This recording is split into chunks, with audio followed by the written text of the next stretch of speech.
What's going on, guys? Chris with Journals, Comics, and Pop Culture. Today, doing my Venom review. So, I just got back from the theaters. Came right out here to give you guys my little spiel on what I thought and what might be to come. We had some Easter eggs. We had some after credit scenes that were pretty exciting. And, of course, fair warning to all you guys, there might be some spoilers in this. There will be some spoilers. So if you haven't seen it yet, turn it off, go watch the movie, come back and watch. All right, guys. Let me tell you guys first. Now, I had my reservations going into this movie just because we already know the issue of Sony and the MCU and if Venom is going to be a part of the MCU and whatnot. Now, let me give you my take. As a big Spider-Man fan, I cannot stand Venom without Spider-Man. It bugs me to death. I thought this was going to completely ruin this film. Now, we heard rumors. We heard that Tom Holland was on the set while they were filming.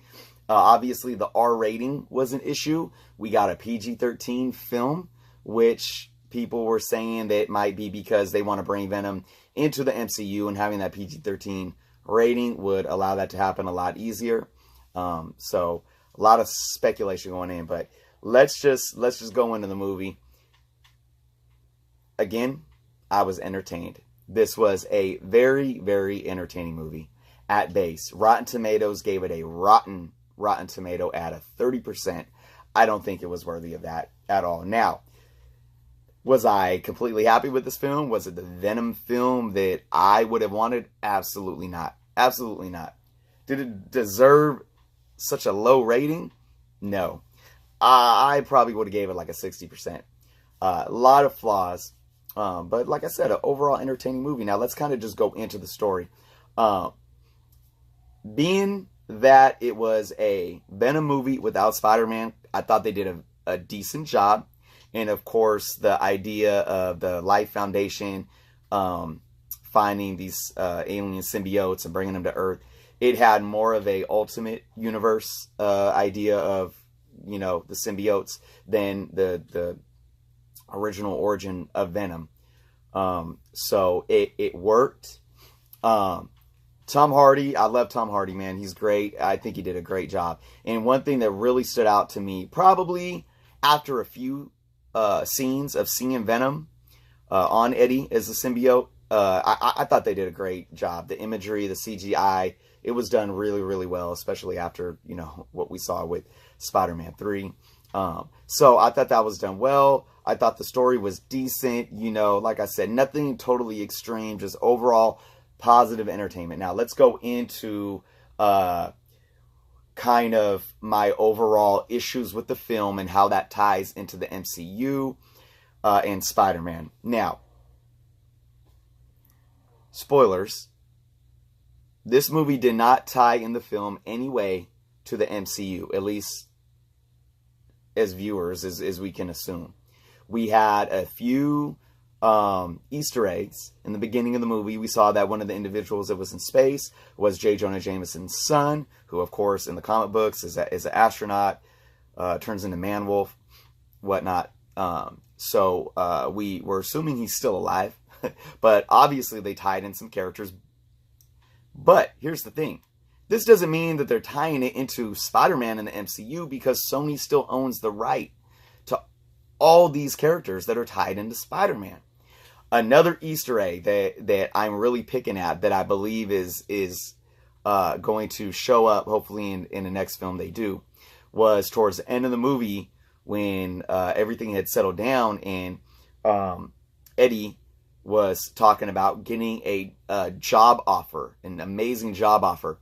I'm assuming that that's a job offer from the Daily Bugle, which is going to bring him back to New York. It's going to bring the Venom storyline back to New York. And then we saw in the end scene credit him going as Eddie Brock, as a reporter, to San Quentin to visit Cletus Cassidy. So we know that Carnage is coming, which is pretty awesome. And regardless of it being in the MCU or not. I mean, that's pretty awesome. But here's my thing. Even though they did a decent job, since we got a PG-13 rating, which I'm not too much into gore, but the realism of the horror that was Venom and the symbiotes, you know, slaughtering people, to not have that R rating, it took away some of the realism. So with us having this PG-13 rating, we better see Venom in the MCU, because this movie, and I said this before seeing it, if this was the case, this movie should be a movie that is based on an alien symbiote, and don't call him Venom. Why even create this world around something that at the heart is Spider-Man? And we don't have Spider-Man anywhere near any of it. This movie could have been a amazing, entertaining movie, especially with the R rating, if we called it Symbiote or something. I mean, we changed the name Eddie Brock into, you know, Eddie Turner or something. Like, completely change the characters, make it its own movie if that's what you want to do. That's why I still have a huge, huge problem with what Sony is doing. So I don't know what the terms are with Kevin Feige and Marvel Studios and them borrowing Spider-Man.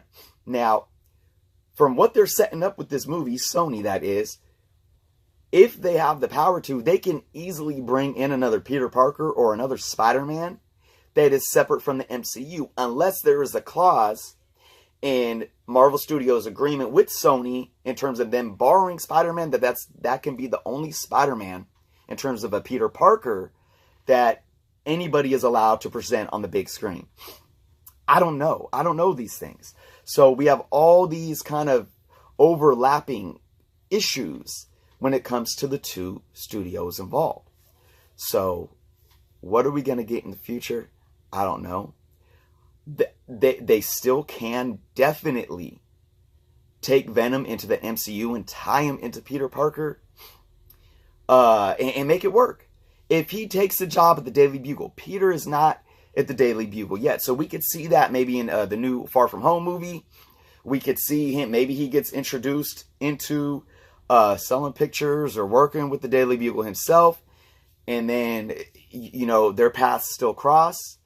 And we can have something similar to what happened in the comic books. Maybe Eddie gets tired of the Venom suit, throws it off while he's in New York, and it takes over Peter. Or Peter as Spider-Man just starts, which is what happened, more of what happened in the Ultimate Universe. Peter starts fighting Venom, and then the Venom symbiote comes on him later on. So many different things that could happen. I'm very, very open-minded in terms of where this may go. I don't have a lot of faith in Sony. And here's the issue with why I'm not moving forward with a lot of faith. The feel of this movie was very Amazing Spider-Man. Now, don't get me wrong. I actually enjoyed the first Amazing Spider-Man movie. Being that we had 3 movies, and then they had to reboot it, which, call it what you want, if they should have rebooted or shouldn't have. I think they went behind Sam Raimi's back and kind of, you know, Sony's just been a mess. We know that. But I thought they did a decent job of showing something fresh. But by the time the second movie came around and what happened in the second Amazing Spider-Man, it was just a mess. And I can see that happening with this franchise with Venom. I don't know what it is, and it's hard to explain. But Sony has from the Amazing Spider-Man, they took a certain aesthetic and a certain vibe that they brought into this film that kind of is lingering. And this lingering vibe could be a detriment to them moving forward. I think in order for the Venom franchise to be successful moving forward, 2 things need to happen. 2 things. One, they either need to They either need to bring this franchise into a very dark place, especially bringing on Carnage. They either need to up their game and just do what Fox did and take the chance of making this franchise an R-rated franchise moving forward, or they need to bring it to the MCU.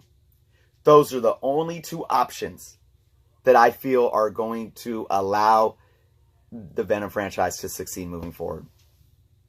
And it's as simple as that. Other than that, I'm not, like I said, I'm not completely disappointed coming out of the movie theater. I enjoyed myself, and, we'll see what happens. We shall see what happens. I can't wait for Far From Home next year, as well as, obviously, the next Avengers movie. But speaking specifically on Spider-Man, we'll see what transpires in Far From Home.